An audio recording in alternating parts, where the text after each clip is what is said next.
Hello, everyone. This is W, host of Surprise Cast podcast feature.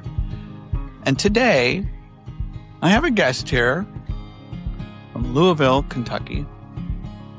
And I first caught wind of this gentleman's music through Spotify. And a song came on called In the Quiet Golden Hour. I was listening to one morning. And it's just one of those songs that kind of stop you in your tracks. You pause, you reflect, and then you think, shit, I want to hear that again. And that was the case for me. And so I've connected with Jason, and he's here to talk to us about life as a musician, life in Louisville, Kentucky. Let us welcome Jason Lawrence to the show. Hello, my friend. How are you? Hi, I'm very well. Thank you for having me. That was a nice intro. I appreciate it. Oh, you're quite welcome. And I've been waiting to share that with you. And I can't wait to go deeper in discussion about that song, the album, and much everything that we have kind of discussed earlier here. So I want to find out from you, Jason, if you don't mind, what's been inspiring you lately? It sounds cheesy to say, but my family, actually, I have two. I'm married. I live here in Louisville, Kentucky, where I grew up. Took a long time away and lived in New York for 15 years, but came back here during the COVID time. And I have two little ones with my wife and I, and our children are 3 and 6. And so they're in very different phases, but both very young. And it's been pretty amazing just to see everything that they are learning right now. Some interest in music. I'm trying not to push it too much.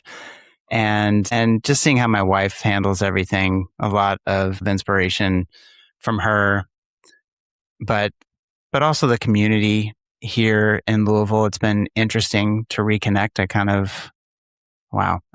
I'm taking it here. The question was about being inspired, but I hope I don't go too far off on a tangent. But it's been interesting to come back to where I grew up, having lived in New York for 15 years, played a lot of music, sort of expected to just jump right in. And I'd been gone for a long time, vast majority of my adult life. And it's been a little trickier given the situation, not situation, but just given the stage in life that I'm in and not out and about quite as much, but slowly working my way into the community here and been really inspired by the people that I've been playing with. I have a band playing my music, not as much as I would like to here, but all other great songwriters, and then just reconnecting with old friends here and seeing a lot of new bands and new musicians around here that are fantastic. Really just anyone that is clearly devoted to their passion and making time for it is really inspiring to me right now, whether it's here in the community or out in the world. So a lot of musicians, a lot of people that have nothing to do with music. It's just nice. I think as a father and someone with a little less time than I used to have, just seeing people that are finding time for their passion and really excited about what they're doing is really inspiring to me all the time right now. Beautiful answer. And before we go deeper into your role as a father, I want to talk about Louisville, Kentucky, because my girlfriend and I, for the second time within 2 years, watched that wonderful movie called Elizabethtown, written by Cameron Crowe and directed. And I think it came out in 2005. And without going too much into the plot, but basically about a gentleman that has pretty much lost a multi-million-dollar business, and his father passes away. That's not a spoiler alert. And so he to reconnect with his father's community, Louisville, Kentucky, or Elizabethtown. And Cameron Crowe does such a great job of introducing some quirky characters, some nuance to the community. Gives us a lens into that world. So if you wouldn't mind, Jason, give us a little bit more detail about Louisville and some things that you take great pride in knowing. This is what it's all about there. Thank you for saying that. Louisville, that's interesting. It's funny coming back from New York and saying there's so many interesting characters here in Louisville. Of course, there are in New York too, and such just a multitude of people and just a diversity in New York that is different than here. It feels like a small town coming from there, but I love how much character a lot of the venues and a lot of the artists around here have. I was at the park with my kids the other day and ran into the guitarist that plays with me. His name's Clint Newman. He has a great band called Letters of Acceptance. Plug for him. But he was hanging out. My daughters are here. They're playing at the park, is what he said. And he's, some families are just hanging out. And Will Oldham's over there with his family as well. Not to give anything away about where Will Oldham hangs out or anything, but he's out in the park sometimes. There's just people around. You see Jim James around. You see people that and people that are famous to me. Not names like that you could say all over the world and people would know, but there's so many really great musicians and artists around here that you just kind of it feels like we're all just sort of part of the same. There's not a hierarchy in that way where you'd stay away from them like you might in New York. I don't know if that's answering your question that well, but I think the same sort of mentality goes into some of the different venues that I love around here, the Whirling Tiger and the Monarch. There's places that just really feel unique, and I think people have some opportunities to start some weird, not necessarily business models, but just to follow some weird ideas and have them turn into really nice things for the community. Of course, there's horse racing and bourbon and that kind of stuff is everywhere. But I think there's also just a lot of interesting, unique people around here as well. Muhammad Ali says this about Louisville, Kentucky. He says, "I'm recognized all over the world, but my greatness came and started from Louisville, Kentucky. That's one of the greatest cities in the world." Mm-hmm. Jim James from My Morning Jacket. Yeah. All the Southerners think we're Yanks, and all the Yanks think we're Southerners. Everybody's always wrong about Louisville. That's kind of why I love it so much. Mm-hmm. Do you feel like Louisville's misunderstood at all? I'm not sure. Probably to some degree because it's in Kentucky. People think of the Derby. If they really don't know much about it, it's either that it's Kentucky and they don't know the difference between a Louisville part of Kentucky or other parts. Not that there's anything wrong with those other parts as well, but just more rural, I suppose. A lot of beautiful places in Kentucky, misunderstood. Yeah, I think, it's known for those major things. And then outside of that, the Derby and whiskey and things like that, or you really know it. So for people that don't know it, they probably think of Kentucky or one of those major things and don't know much else about it. So probably misunderstood, I guess, by a lot of people. Do you mind if we circle back to your role being a father? Sure. Great. So the great actor, in my opinion, Matthew McConaughey says this: "Never is a man more of a man than when he is a father of a newborn." Tell us that moment when you became a father. How did it change you? How did it alter your perception of life? What kind of clarity or confusion did it add? Yeah, you started to hint at the McConaughey accent there. I appreciated that. All right. I often try to say the Dallas Matters. All right. I try to get into it. That's interesting. The moment, it was very intense because when my daughter was born, she was born in New York.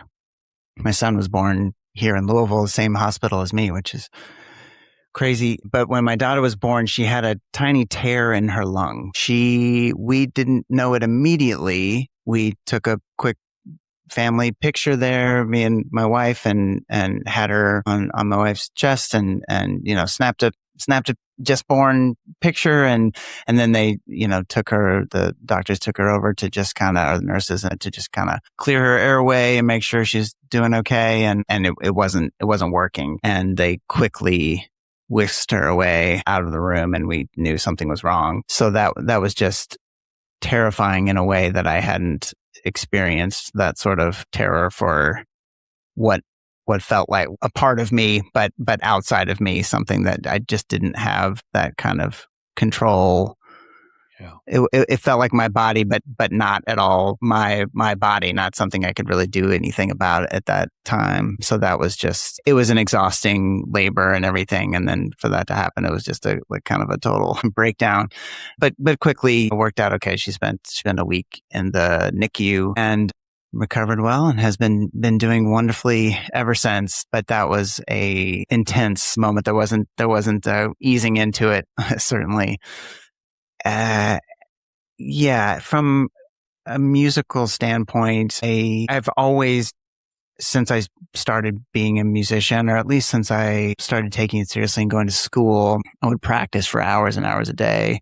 And I worked at a school in New York for a long time, so I was able to get there early or stay late and practice for hours and hours a day. And that kind of went away with kids. So that was a change, and didn't feel as important to be practicing all the time anymore necessarily. So not a bad thing, but just thinking in terms of sharing a passion for music with them without pushing them into it or pushing them away from it by being overbearing, wanting them to play music and appreciate it too much. But definitely thought of it from a maybe kind of a teaching aspect, or how to share the passion for it, and thinking about what makes me so passionate about music.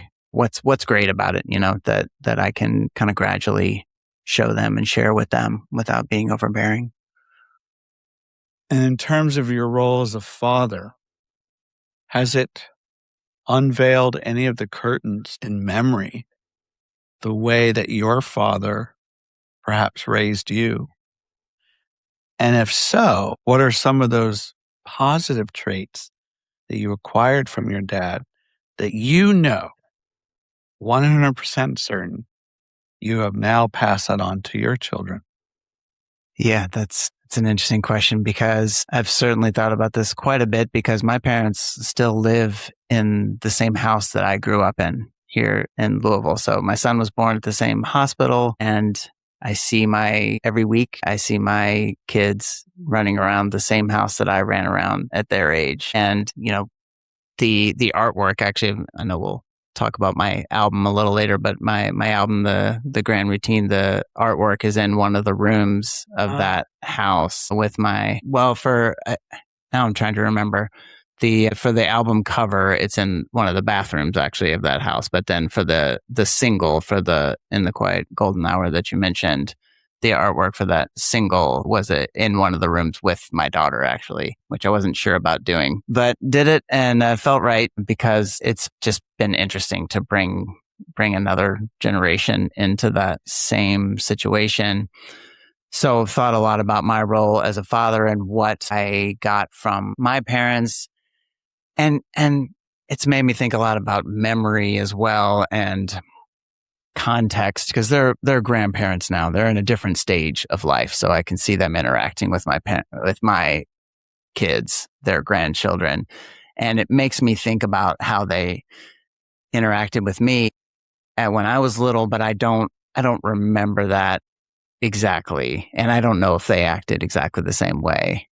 And you asked about my father, but my mother's definitely been more active with them recently since we got back here. And I see, this is going to sound negative, but I see it's very hard for her to let them be frustrated. So any kind of puzzle, any kind of anything, she does not want to let them figure it out. She wants to help right away. And just that sort of instant gratification, or not building up a tolerance for frustration, is something that it made me think about. What are my traits there? Was I treated the same way? I don't know. What's the right way to do it? I don't know. But some things like that example really made me think about why I am the way I am. And so there's been some things, my parents' consistency, my parents' unconditional love, things that I see and think about from them that I certainly want to pass on.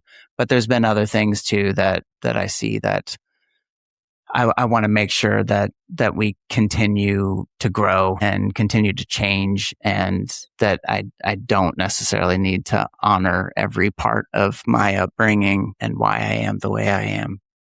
Both sides. What a tremendous answer. And thank you, by the way, for sharing personal reflections and stories here and insight. If you were to have a Venn diagram, the role of a father, the role of a musician, where would that diagram meet in the middle where they share similar qualities, attributes, characteristics? Anywhere? Yeah. This is the surprise cast, isn't it? These are tough ones. This is a wonderful question. I mentioned that consistency. That's where my mind went first. I don't know if that is always necessary or always a great trait. There's certainly something about music where being an artist, you don't want people to know exactly what your next thing is going to sound like. You want to be able to throw people off guard. With young kids, I don't know if that's necessarily it's something that you want to do. I think consistency is something that we've worked on, my wife and I, and value, but also want them to be able to adapt and celebrate inconsistency or change or differences. I was excited about having kids in New York. I didn't know how it was going to work necessarily financially, especially two, but we had just had our first. She was 5 months old when we left. So just starting to navigate that. But I was excited for her to have all of those experiences of just the logistics of getting around, just navigating the street and the subway and all the different people there. And that didn't work out that way. We've visited, and we will visit again, and we'll go other places and give her those experiences in other ways. But so I don't know if consistency is necessarily to be valued all the time, but there is an overlap there in that to be a good musician or to be a good artist, you have to continue to show up. And I think there's something to be said in terms of being a father there too. Be dedicated. Maybe that's pretty obvious, but it's a daily practice.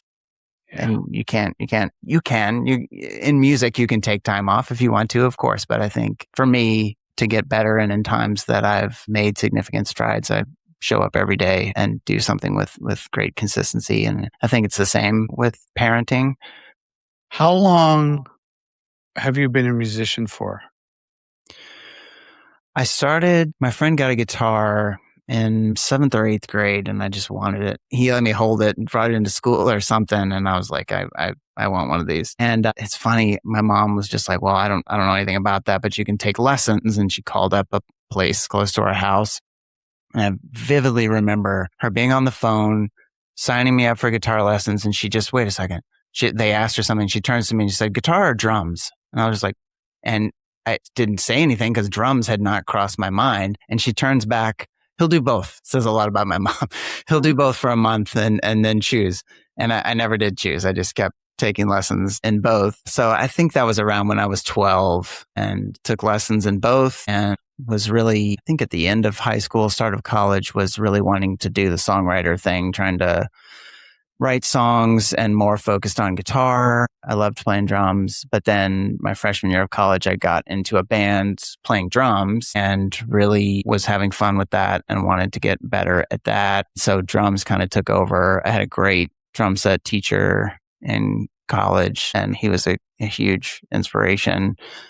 And yeah, just a great teacher. So that's when I started practicing for hours a day. And so then just after that, got in other bands, or I guess I started jazz. I got into jazz doing that. So then after college, wanted to continue jazz education, and that's what took me to New York and everything. So I always kept playing guitar, but the songwriting stuff took a backseat for a while I was focused on drums. Tell me more about this mentorship. Yeah. So and the impact, the true impact. I wish that it had an even greater impact sometimes when I think about it. Rich O'Donnell is the name of the teacher there. And I I don't know how old he must be now. He thought, I mean, when I was 18, it seemed like he was ancient. No offense to Rich, such a wonderful man. I've lost contact with him, but he was the principal percussionist at the St. Louis Symphony Orchestra at the time I went to Washington University in St. Louis. That's where he was teaching. And I had been in rock bands and stuff, and I was, listening to Pearl Jam and Metallica and stuff like that. And I just had no idea of the world that I was getting into that he was in and knew about. Just classical music. I knew what it was, obviously, but I didn't know what it took to be a professional classical musician or a professional jazz musician. He got me started into all that stuff in a way that I just started to understand how much it took to actually do that professionally. Before, I had, just thought that Kurt Cobain was awesome or Eddie Vedder or whatever, and just thought that you could kind of like share your passion and in song, and maybe people would just love it, and that's all you had to do. And that's still the case. You can still do that, but I just didn't know the other sides of it, the classical and jazz and everything. So I was just starting to get into all that. I'm not sure I know I didn't fully grasp it by the time that I was finished with Rich O'Donnell, but it moved me into wanting to go to jazz school, and then took me to New York and everything. So yeah, he was a huge impact. And one thing that I think about all the time that he talked about that I think was a big impact was he talked about learning at not a glacial pace, because that just means slowly, but he talked about like glacial learning, and he would, this is an audio podcast, but he would put his hands together in front of him, kind of as if you're hugging someone, just making a wide kind of wall in front of you and move forward that way by sort of practicing a whole wide array of things and getting better slowly and gradually at a wide array of kind of styles and techniques and things, rather than pointal, I guess you would call it. So just one thing, just really focus on one thing for a long time, get really good at that, but you could do that one thing. So that had a big impact on me. And I think my relationship with that idea has changed over time, but it did have a huge impact and just got me really intentional about practice and everything for a long time.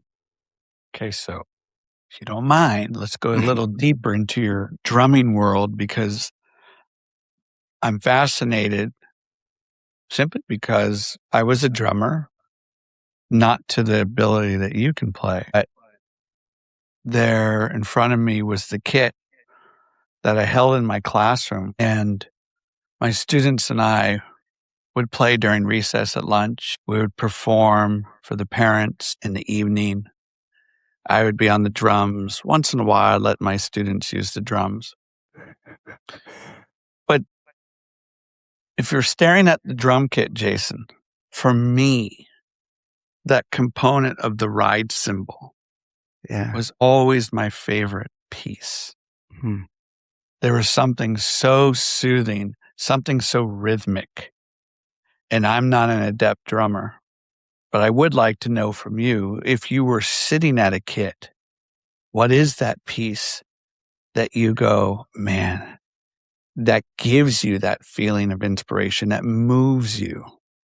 Is it the hi-hat? Is it the ride? Is it the crash? Is it the kick bass? I think of a quote of Elvin Jones. I'm sure probably multiple drummers have talked about this, and I don't have the exact quote. I have to look it up. But just talking about the drum set as one instrument, and that had a big impact on me. And I try to think of it that way. That it varies. I mean, I played a gig the other day where I could just have kick, snare, and hi-hat. I guess I had a ride too. So, but that's not the full kit that I'm used to. So you look at it a different way. Still one instrument, but yeah, made up of all these components. I think things, when all of them are working really well together, that's what's inspiring to me. But I agree with you on the ride cymbal. Someone like Tony Williams could just play the ride, so he could just have a ride cymbal and play a full jazz gig, and it would be incredible. So I think, the better the drummer, the more they can make any part of the kit into something inspiring. Yeah. Back in 1983, when MTV was starting to grab hold of people's attention, I remember watching a video by the Police, and I think it was Every Breath You Take or Wrapped Around Your Finger. I was 7, 8 years old at the time, and I remember staring in awe of Stuart Copeland and kind of his octopus approach and that kind of dub reggae sound he was able to create. He was a big inspiration. Carter Beauford from Dave Matthews Band. Yeah. The list goes on and on. So tell us some inspirations for you as a drummer.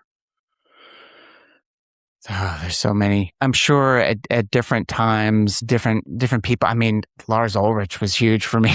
It's funny. I feel like all I see now is people just making fun of him on the internet. And from all the videos that I see when they're doing it, it's like, oh yeah, you got a point there. I don't know. It's funny to get older and better, and just to be able to hear things that I didn't hear. In some ways I like it, and in some ways I don't. In some ways I kind of want to go back. It's like ignorance is bliss with some of these things. There's some bands that I just love so much that I listen to now, and I can hear where they're totally tight, and they don't need to be. That's their sound, but I hear it now, and I didn't before, and it's like, oh man. But he was a huge one when I was just getting started. Dave Grohl, obviously. I loved Dave Abruzzese from Pearl Jam, but as I started expanding the things that I was listening to, I still love pop drummers. Glenn Cochi, I loved so much when I do love so much when Yankee Hotel Foxtrot came out. That was so big. And he went to University of Kentucky here. I saw him do a clinic at University of Kentucky, just kind of going through some of those songs, the first couple songs on Yankee Hotel Foxtrot, and all his thinking and, crafting the parts is so awesome. Brian Blade I can't go without mentioning him. He's probably, I don't know if I have to have a favorite drummer, but if I could go see anyone play drums right now, it would be Brian Blade. I mean, he's on a lot of things, a big name in the jazz world, but played on some Dylan records, Time Out of Mind with Joni Mitchell. I'm trying to think of Emmylou Harris, the Wrecking Ball record. Almost the whole record is Larry Mullen Jr. from U2, but the first song is Brian Blade. And I think that it's called Where Will I Be? And that song, just the feel of that song, that's, if you want to understand the Brian Blade thing, and that's not just his only thing, but just that feel is so deep in that song. In particular, I could go on forever about all these drummers, but there's the jazz world, the rock world, the classical world. I saw, last one for now, I recently went up to Bloomington and saw Bonnie Light Horseman play, and I love them. Josh Kaufman is a longtime friend, and JT Bates, their drummer, is unbelievable. Same kind of thing, that just the deepest feel and so creative. So yeah, there's so many great ones out there. Mickey Hart says this: a good groove releases adrenaline in your body.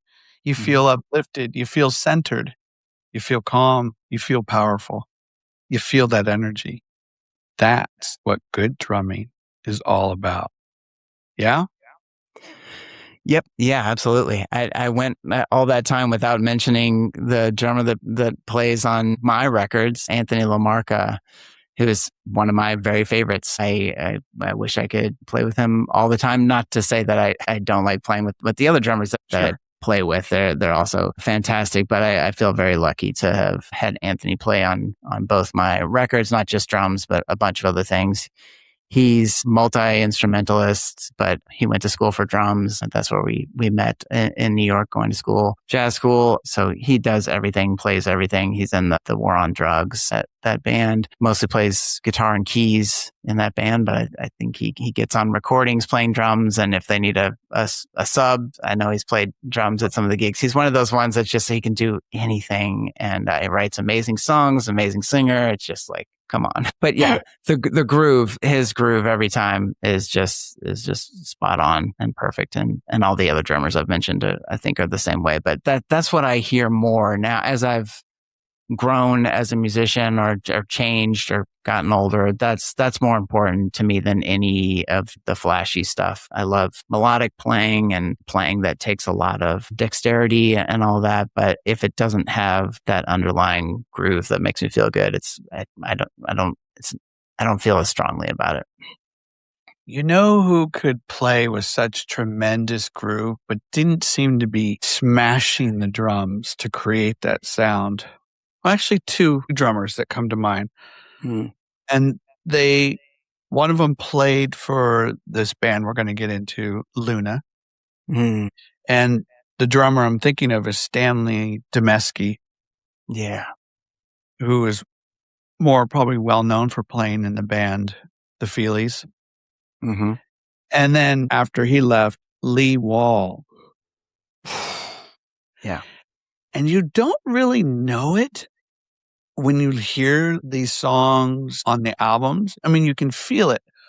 But when you see Lee and or Stanley play live, holy shit. I mean, my ears are just enraptured and just smiling the entire time going, how the hell are they doing that?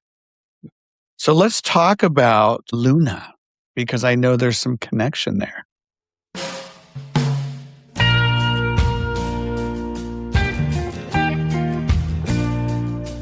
Yeah.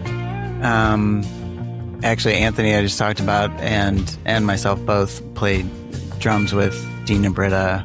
It was probably, 2010 through, I probably did some stuff with them in 2013. I can't remember. They moved out to LA at some point, so it's been a while. It doesn't feel like that long. I'm still in touch with them and text with Dean about baseball, which is kind of funny. But but they, so much fun to play with, and just have such an aesthetic that just playing with them, you hear you realize that every single detail, every single note, every sound is carefully chosen, and you need to be aware of that yourself when you're playing with them too, and in ways that I hadn't really considered. I actually auditioned with them, and Anthony did at the same time, and he got the audition, so he beat me out early on, and then got busy with some other stuff, and that's how I got to play, and that was humbling at the time. I had been playing drums in Anthony's band and hadn't actually heard him play the drums as much. We were at school together, we were in some of the classes together, but I hadn't really heard him play in bands. I did not know how much he was going to throttle me in that audition. So it was humbling, and it made me realize how I had treated the audition, and then how I needed to play when the opportunity did come around. It went well with them. It's just that, as I described, Anthony is a next level, just incredible musician. So they made a good choice, but then he was playing with St. Vincent and all the other things that he's done leading up to this War on Drugs gig. So I got to play a good bit with Dean and Britta, which was amazing. Absolutely. Can you think of a Dean and Britta tune and or Luna or even Galaxy 500 that you loved playing?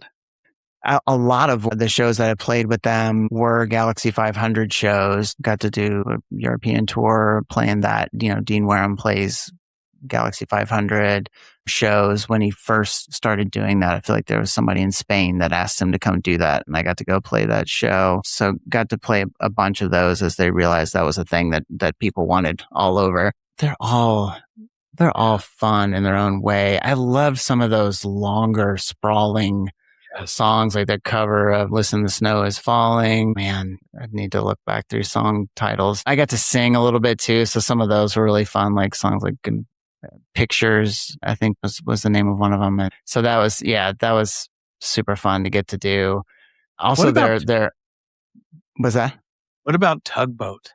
Oh yeah, that was great. Yeah, because people really knew that one and were so excited to hear that song. So that would always That's really fun to build up at the end as well. That's one of those ride cymbal songs that's very expressive on the ride cymbal, and then just a slow build that finally by the end. I'm thinking of a particular moment playing at the Bell House in Brooklyn, and you could tell if that things were going well. Dean was feeling good if his leg would start kind of twitching, I would say I don't know how to describe it, but it's like he's tapping his foot, but getting his whole leg into it. If he was really getting his leg into it, I remember playing that song and really building up and just seeing his leg really going. It's like, yes, this is working. We're feeling this. That's a fun one. I would say some of the Dean and Britta songs that they, what is their Back Numbers is the name of one of their Dean and Britta records. 2007. I love that. And the Words You Used to Say was really fun. That had a great groove. And they had like a sample with the pulse that starts that song, and you had to hear it. You had to start it on the SPDS, the trigger. Drum trigger thing, and then you had to hear it. So there were times where that song was tricky if I couldn't hear the pulse very well in the monitor, but it was super fun to play that groove.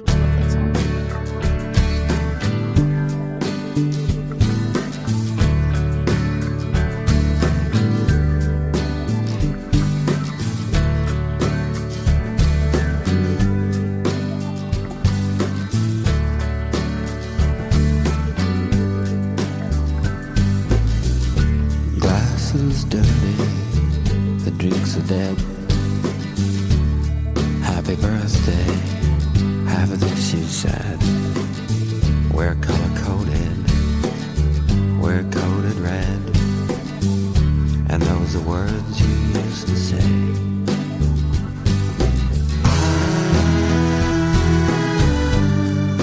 Bring it home to me. Bring it home.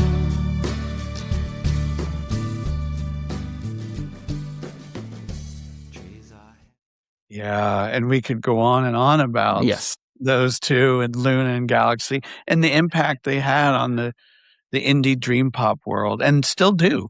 Yeah, absolutely. And I'm so happy that they're still performing. I love this. This is so fun. So let's step away from their work and let's start talking about your work. And as I mentioned earlier in the podcast, how I learned about your work. Kind of late to the game here, but never too late, right? Yeah. Let's talk about this album that was released 2024, yeah? Yes, July 2nd.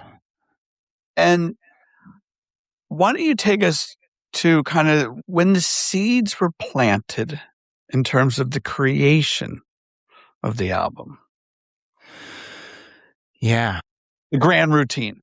The grand routine it was a grand routine to get it out. It took a lot of time. Almost immediately when I finished my first one, there were things that I loved about making my first one that I just wanted to get right back into.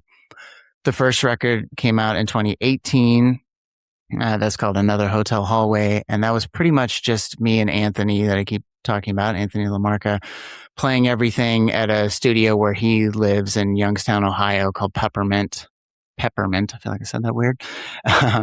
Peppermint Studios, Peppermint Productions, just this awesome, incredible old polka studio that has this incredible gear. It's been there for 50 years or so, and maybe longer at this point. I'm losing track of time, but I'm just incredible engineer there, Gary Ramey, and just incredible vibe in the place and gear and sound and everything. So just the experience of just sharing those songs with him and being able to play all that by ourselves I just wanted to get back to, I need more songs so that we can do more of this. I love that studio experience and just collaborative experience. That's probably my favorite part of music in general, just collaborating with other people. And I knew I wanted to expand that. So I knew I wanted other people to play on it. I knew I wanted to work with the guy that mixed and mastered both records, D. James Goodwin, Dan Goodwin. His studio is called the Isicon. He's worked on so many big things. I know he's done a lot of work with the band Goose, that has not Geese, but Goose, that has done very well recently. I'm with her record that won some Grammys recently. I know that he collaborates a lot with Josh Kaufman from Bonnie Light Horseman that I've mentioned. So anyway, Dan's got a lot of credits worth looking up. D. James Goodwin, the Isicon.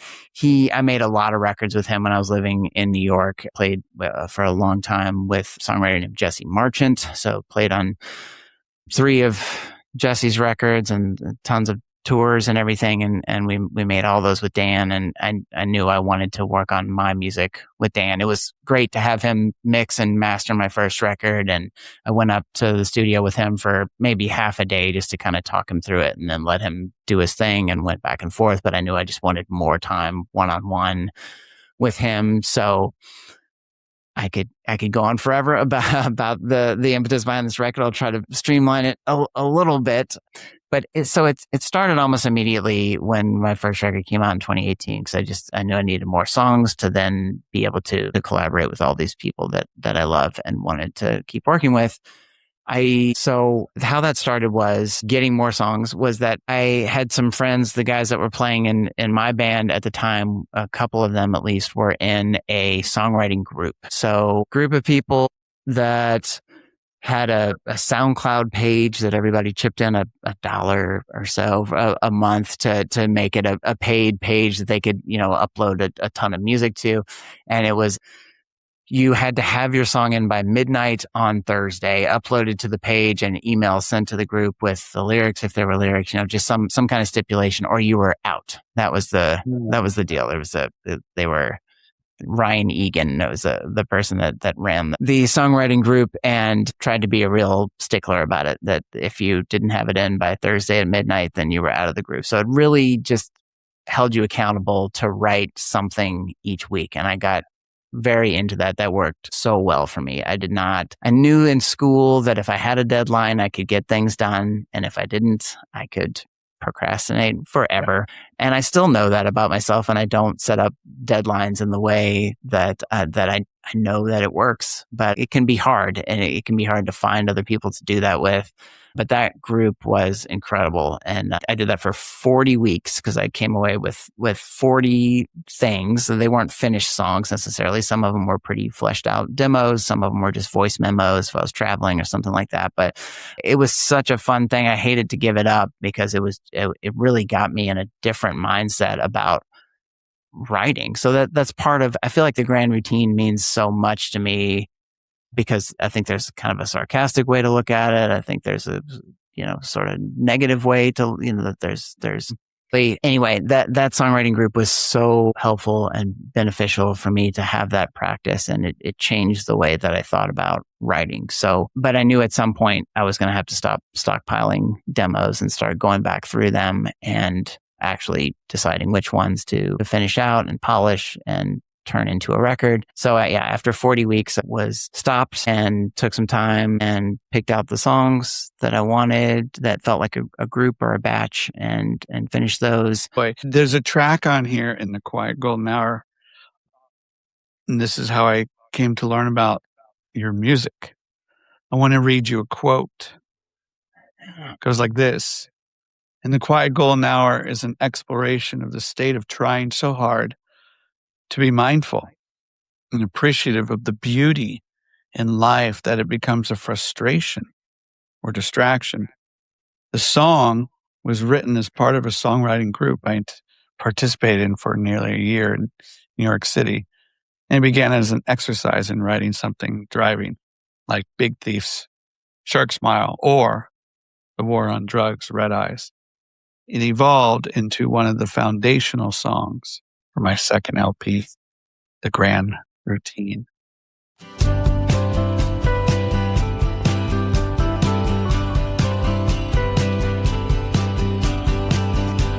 Is all this time in the quiet golden hour wasted?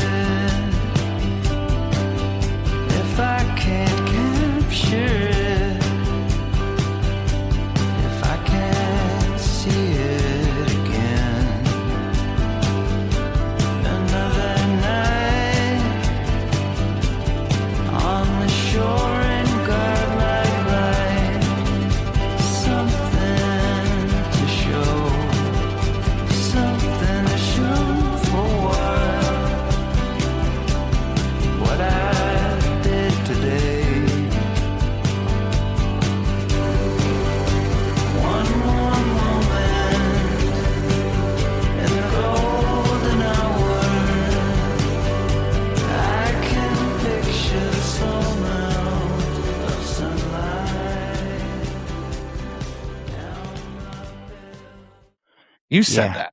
Yeah, I did. Because there's that contradiction in there, whether it's the grand routine, I feel time passing so quickly. And I these things that I get to do, we were just talking about those experiences with Dean and Britta. And I was thinking of a show in Chicago where Sean Eden from Luna was there, and I got to play, 23 minutes in Brussels with them. And that was just such an incredible experience to play it with the other three, with Dean, with Britta, and with Sean.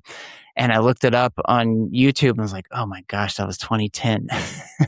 Like time's just passing so fast. And I knew it at the time that it was an incredible experience. I feel like I experienced it as fully as I possibly could, and it didn't slow it down in any ways. Sometimes I think back and I'm like, I didn't fully appreciate that. I didn't realize how wonderful of a time that was, or how special of a time that was in life. But I'm not sure that's the case. It's time still passes regardless. So that's what I was thinking about with the.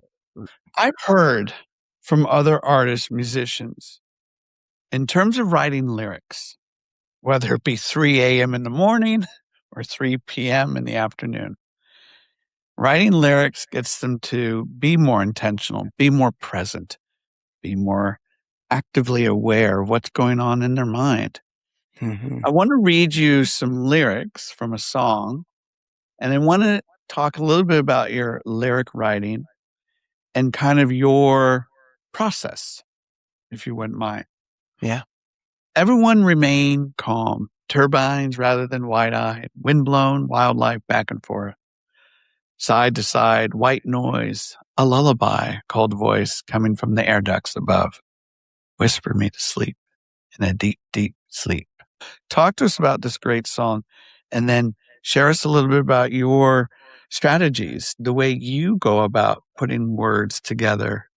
Turbines. Yeah, that's a funny one. I love putting details in when I can, when it doesn't feel too forced or sometimes it feels a little cute or something but my daughter was really into wind turbines for a while. She just driving or passing, trying to think of where we saw them. There were certain drives we'd make, I guess going to Virginia to my wife's family or something, but we'd see wind turbines. We found some kind of children's book adjacent that had wind turbines in it. It was not a very good book, but we just had to find as many wind turbine things as we could. And anyway, so it just takes me back to that. And I love that experience.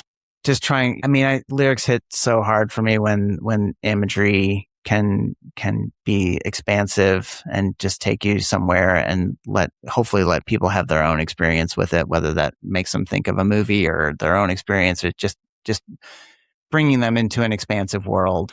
So, Jason, I've heard from other musicians that in composing a song or composing the lyrics, they will share the lyrics, a boyfriend or a girlfriend, husband or wife, to get some opinion, some feedback. Is that something you do at all? Or do you kind of keep it to yourself? I usually kind of keep it to myself. I'll send voice memos to friends that I trust, but a lot of times I realize that friends are not really listening to the lyrics. Some do, some really do, and some don't. Some that I would expect to just don't. The lyrics don't matter as much to them. Or it's not that they don't matter necessarily, but they're not really listening for it, and they're not trying to suss out the meaning necessarily. So I asked that question when I've done my own podcast of do lyrics matter? And I kind of jokingly, of course, I think they do, and I take them very seriously. But there's songs that I years later find out, oh, that's what they were saying. I never knew, or hear that from other songs that I've never fully known the lyrics, and I love the song, and I've never taken the time to clarify it or think of what exactly I think the meaning of that song is. So yeah, everyone has their own experience with it. I typically don't send the lyrics to anyone just as written like a poem and ask. I don't know if that's a really good question though. I don't know if that would be helpful for me to get that kind of feedback. It could be that I'm a little bit afraid to get that feedback. I don't do it because I'm maybe not holding myself accountable in that way sometimes, but I'm not sure. It's a good question. Terms of this album, and I appreciate you going deep with me about some of these songs and personal reflections. Rick Rubin says this: sometimes the mistakes are what makes something great. Mm. Now, Stanley Kubrick would disagree with that. But were you a perfectionist when it came down to composing and putting together these songs? Good question. The fun thing about doing it over a long period of time and in different settings is that there are parts of it that I think don't have mistakes necessarily, but that are just feel very in the moment. Like the few days that we did in the studio for the basic tracks feel like we just were not off the cuff necessarily. They had heard the songs, but it wasn't well rehearsed. The arrangements weren't meticulously put together. We were figuring it out in the moment, and we got to a place where we liked it, and that was it. And then when I had time to do the lyrics, or not the lyrics, but the vocals on my own at home, and I wanted to take time and be as much of a perfectionist as I could be with myself. I'm not the kind of vocalist that people are going to say, wow, that was perfect. But I did a lot of takes, and I did a lot of experimenting and I think I found a vocal style or kind of pushed my voice farther by being able to have that time and do that and really experiment with these songs on my own, not having that, the drive of being in the studio and having a limited amount of time and money to spend on it. I was just doing that part of it on my own. And then with Dan, the overdubs and everything at the end, where, I mean, he's incredible. I don't hear anything that I would change necessarily, but they're decisions that were made pretty quickly and worked out great, but not meticulously combed over. It's interesting. As an example is when I listened to In the Quiet Golden Hour, I did not, I wrote that song and I never really like charted it out in a way that you might write like a jazz tune, or you might, give a chart to musicians. I didn't realize how many odd bars and things I had in there. Oh, yeah. I didn't know until I had to play it with other people.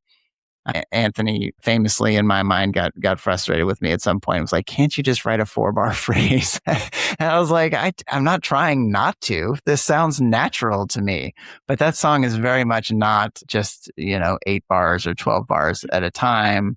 And so some of the drum fills that he plays are really catching up to that. Had he had a chart in front of him, or, known the song, had played the song in concert 100 times before we recorded it or something, he would have made different choices. And I love hearing the choices that he did make, knowing that that's just kind of a reaction to what's happening and not just a normal thing that he would play because we're playing a 12-bar blues, or not that there's anything wrong with a quote unquote normal form, but he was reacting to this kind of weird form that I unintentionally played. I love moments like that, especially when done intentionally and musically. So I hear things like that aren't mistakes, but just reactions in the moment. Is there anything else you want to share about this album that you would like our listeners to know?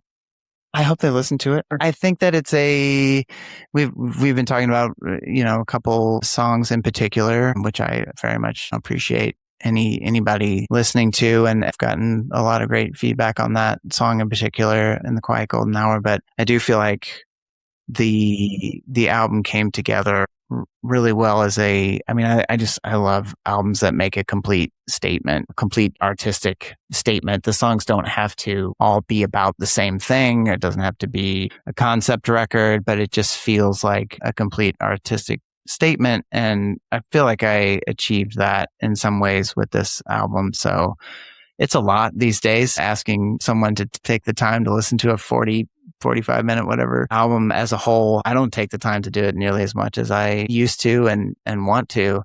but I think it's a rewarding journey. And I do think there are things that tie the songs together and that tell a story. And I don't know, maybe knowing about the experience of coming back home. It's such a strange thing to, in some ways I feel like I'm home, and when I'm in my parents' house, that's home. And in some ways the idea of home has changed so much that it's a completely different place. I see it completely differently. So I would hope that experience is reflected in the album.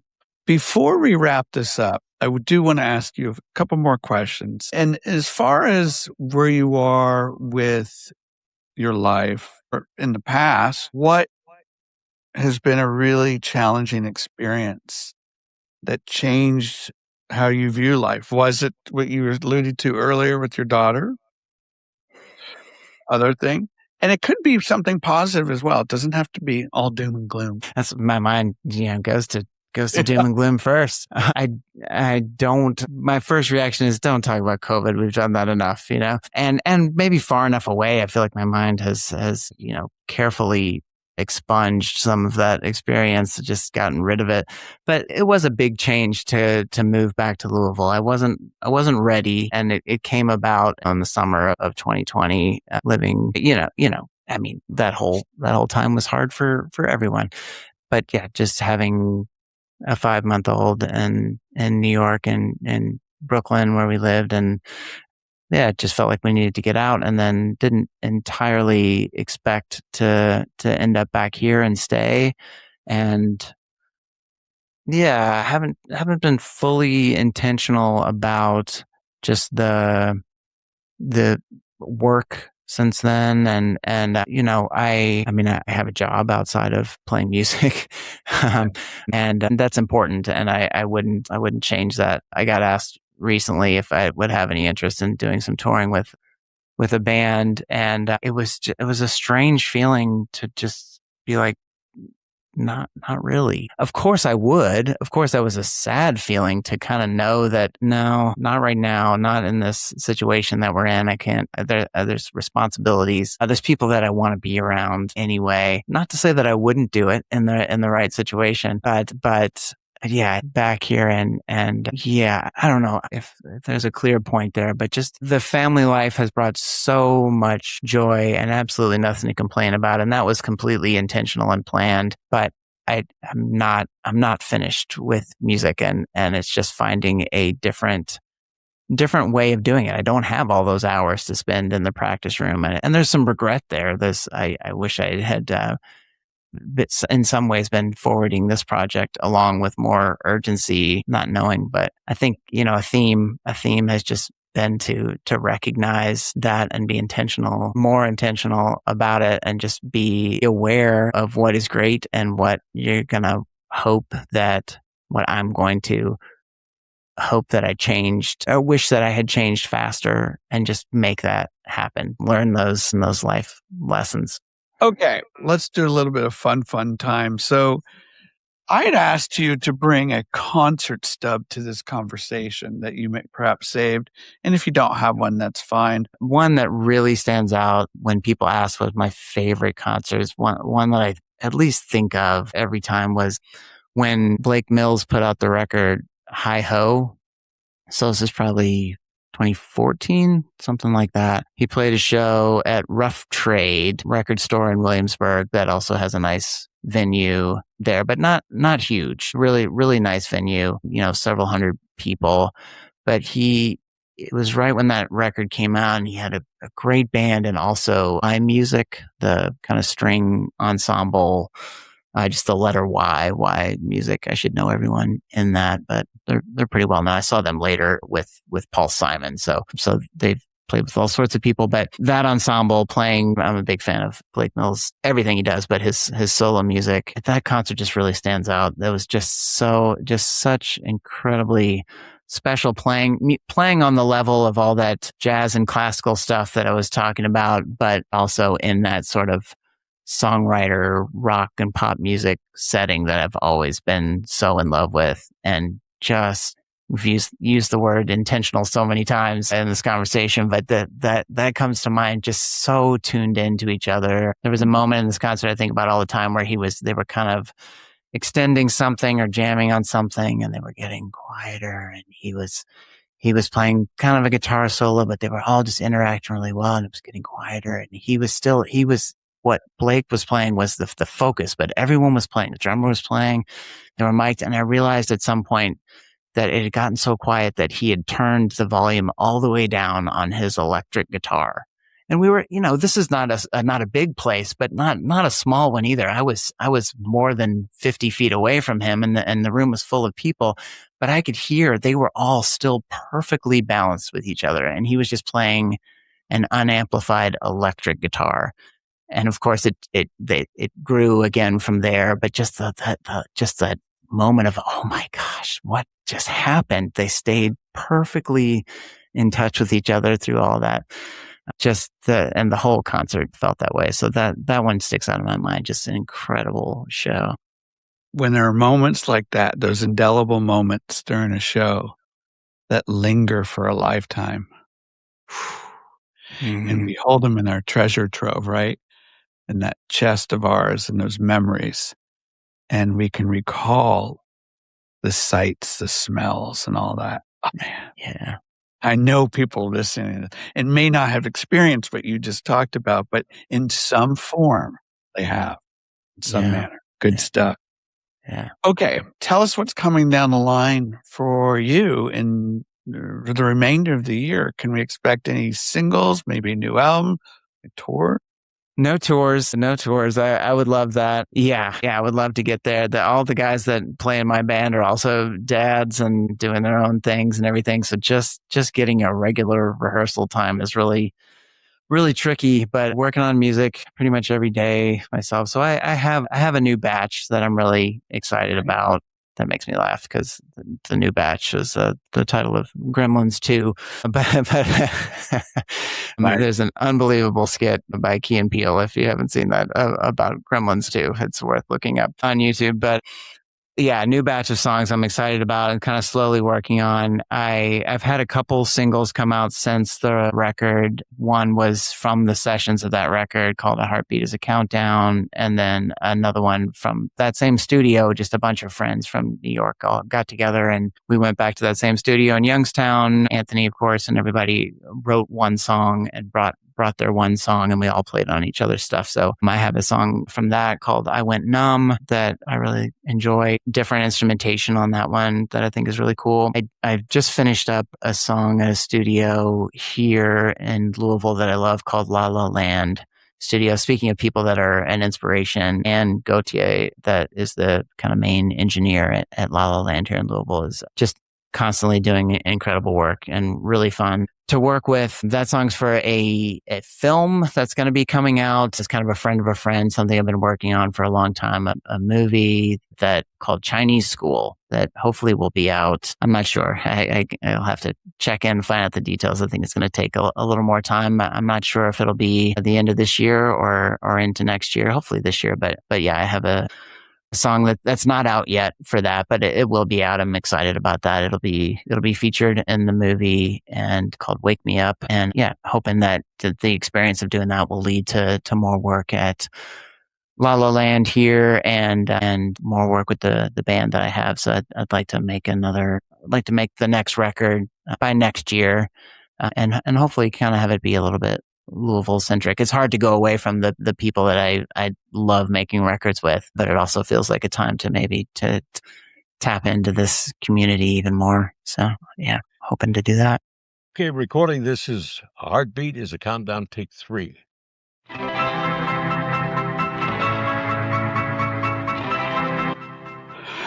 Jason Lawrence, thank you for this lovely conversation. I appreciate hearing your stories as a father, as a musician, as a collaborative musician, and someone that continues to just work on their craft in a very humble way.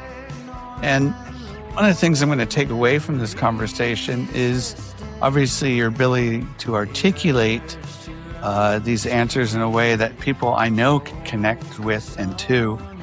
but there's great humility I hear in your voice. There's calm, there's pride, and I love that you have created this album that I've gotten to know over time in just a few short months. And so I just wanted to say thank you for making this conversation happen. And do you mind if I leave you with a quote?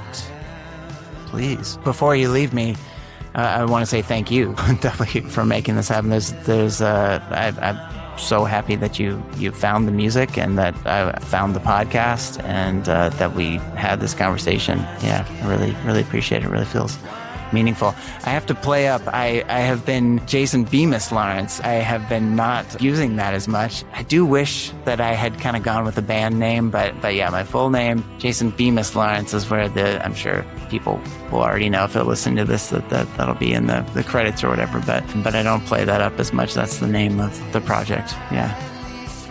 Here's the quote, and it's by Rick Rubin, the great producer. And I just love these little nuggets that he's able to offer up. And this is what he says. A river of material flows through us. When we share our works and our ideas, they are replenished. If we block the flow by holding them all inside, the river cannot run, and new ideas are slow to appear. In the abundant mindset, the river never runs dry. Ideas are always coming through, and an artist is free to release them with the faith that more will arrive. If we live in a mindset of scarcity, we hoard great ideas. It's from their creative, active way of being. My name is W, host of this podcast feature known as Surprise Cast. Thank you, Jason, for this wonderful in-depth conversation. And remember this, everyone. Great music is all around us. All you have to do is keep your ears open. Ciao.